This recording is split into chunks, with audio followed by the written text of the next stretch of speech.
Voici une vidéo bilan sur le chapitre Reproduction sexuée, asexuée et dynamique des populations. La rencontre des gamètes peut être facilitée par différents mécanismes. Chez les animaux, la parade nuptiale ou le brame du cerf va faciliter le rapprochement des deux partenaires. Chez les plantes à fleurs, le vent ou les insectes vont permettre d'assurer le transport du pollen lors de la pollinisation.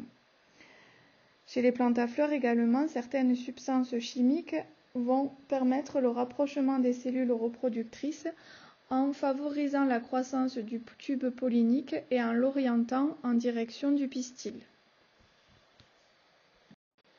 Certaines plantes à fleurs peuvent se reproduire de manière asexuée. On parle aussi de multiplication végétative.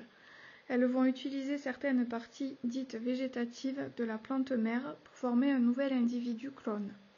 Par exemple, les stolons sont des tiges aériennes permettant aux fraisiers de se reproduire de manière asexuée. Les rhizomes sont des tiges souterraines, elles, qui vont permettre la formation d'un nouvel individu par bourgeonnement, par exemple chez certaines fougères ou chez l'iris.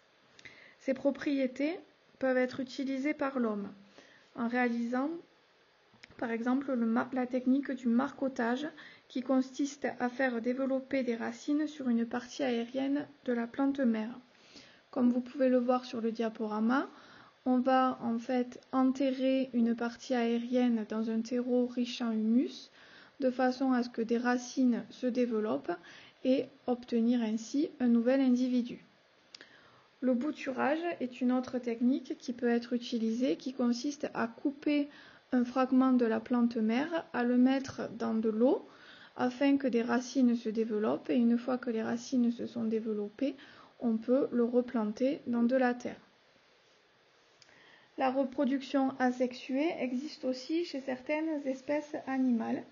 En effet, chez des animaux unicellulaires, par exemple, une simple division cellulaire va permettre de produire deux individus.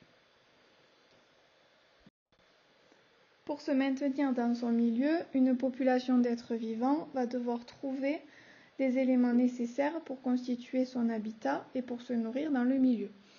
Ainsi, les ressources alimentaires disponibles vont conditionner la réussite de la reproduction sexuée. C'est l'exemple qui est présenté dans le diaporama. Par exemple, chez le sanglier, lorsque les ressources alimentaires sont limitées, la reproduction va être réduite, alors que lorsque les ressources alimentaires sont abondantes, la reproduction va être favorisée.